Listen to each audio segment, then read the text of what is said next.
Your parents moved to Harvey. Yes. Why did they make the choice of Harvey? They came because there was a farm available belonging to my grandfather, and we took that over. So that was the Hayward farm? Yes. So he had already purchased that some years before? Yes, he purchased a lot of farms around about place and then sold them again, one thing and another. He used to come over for holidays. But my Uncle Roy had a farm there for quite a few years before we came over. And so Dad came over to be near his brother. Mm-hmm. And what sort of farm was it? Mixed farming, dairy, mostly dairy, and fruit, orchard, small orchard. I went and packed fruit. Mostly I worked on the farm at home, packed fruit and picked fruit and all that sort of thing. Irrigation was there along past our place. They were just dirt channels for then, and then they concreted them later. And there was quite a big one and going past us.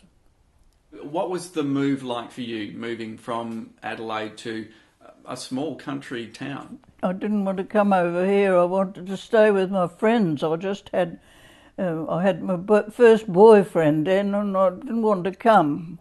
And my mother didn't want to come either. But, we settled down later. Got used to it. So you were 16 at this stage? Yes. Came by boat. My mother was seasick all the way. And we had to get off at Albany, because the boat used to call in at Albany, and we had to get off there and come down by train because she was so sick that they thought, she wouldn't survive the rest of the journey. So once you established yourself in Harvey, what were your teenage years like? What was your social life like? Oh, I had a fairly good social life from the time I was 16. Lots of balls. Harvey was noted for balls. They used to come from Perth, the Hunt Club, and quite a few others. And I used to go to a ball perhaps once a week. Had lots of nice dresses, long dresses. And so how many people would come to a ball like that? Oh, it was just there used to be a hall full of people, and it was funny in those days because social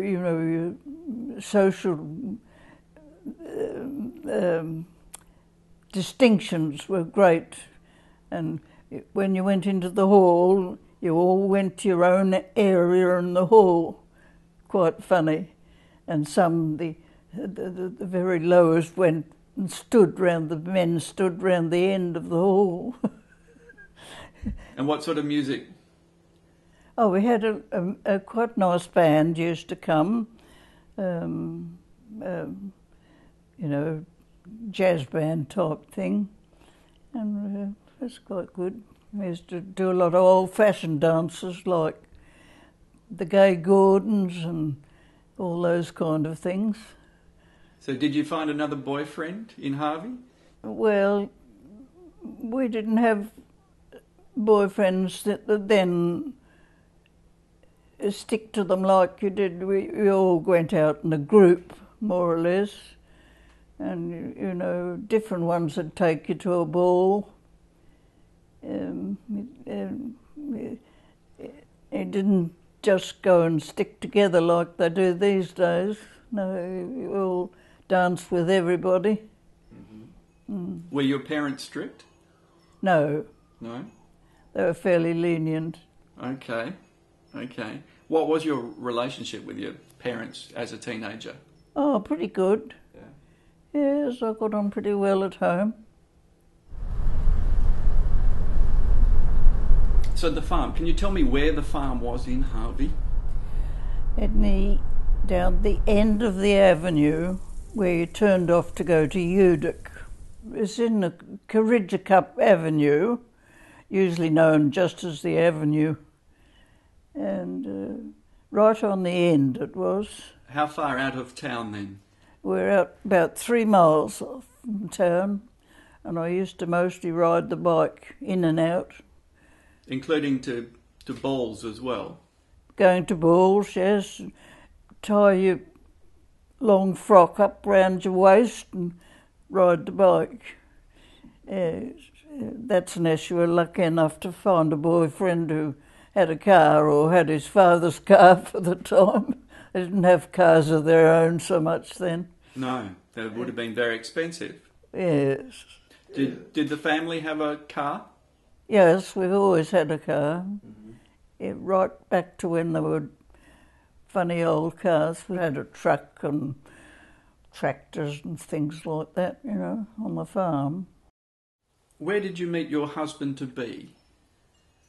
In Harvey. I met him in Harvey, and he used to come and see Dad sometimes.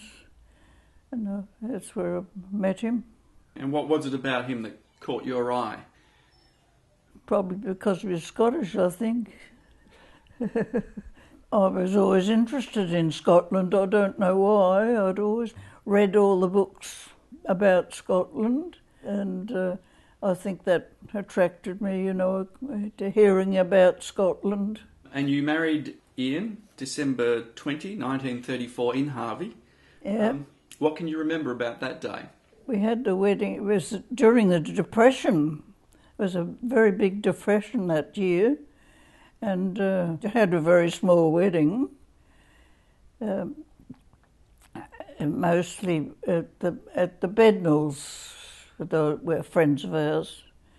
We had it at their house because it was right in town, near there. It was a church wedding?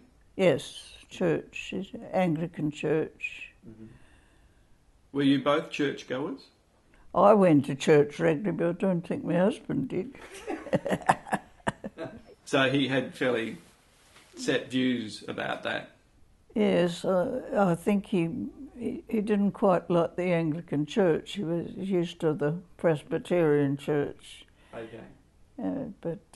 So it wasn't so much religion, it was the type of religion? Yes. Yes, okay. What was your relationship with your husband like once you got married? Oh, quite good. Yes, we got on pretty well together, but had our arguments at times, of course. We lived in the cottage for a start on Dad's farm. There was a little workers' cottage, and we lived in that for a while. He did work around Harvey at that time? Yes, he worked in the Depression times. He used to work 3 weeks on and then have a week off because the work was very, very scarce. At one time he got buried alive working on the diversion, and he got buried alive and had to be dug out. He was pretty sick for a little while. He got a lot of dirt, gravel and stuff in his lungs. He had to get that out. He had treatment at home. Do you know what happened? They were working down in a trench. It was fairly sandy country, and it fell in. Some of it fell in on top of the workers. There were quite a few of them were buried and had to be dug out. So no one died in that accident? Oh, no, they didn't die, but I think some of them were pretty sick afterwards. I think we were in the cottage for about a year before and we went to the war, and then I went and lived with my parents then, with the 2 kids, Anne and Ranald. This was the time of the Depression, so things were pretty tough. The Depression was very bad, and a lot of people didn't have a lot of stuff to eat, but of course living on the farm we weren't too badly off. We had plenty of milk and butter and we had fruit and all that was. But for a lot of people, it was very, very bad. So you were fairly self-sufficient on the farm? Yes, yeah. We had chooks, we had eggs and, plenty of fruit, because we had the fruit farm as well. And so we weren't too badly off, really, on the bike. I used to ride into Harvey on the Saturday mornings with Anne on the seat, on the bars in the front of the bike. For Keep Fit, she used to go to the Keep Fit classes. And then I'd come back and pick Ranald up and take him somewhere else. And then come back and then go back and pick Anne up and then go back and pick Ranald up. It was quite an effort. You must have got very fit. Well, I think that's why my legs were pretty tough.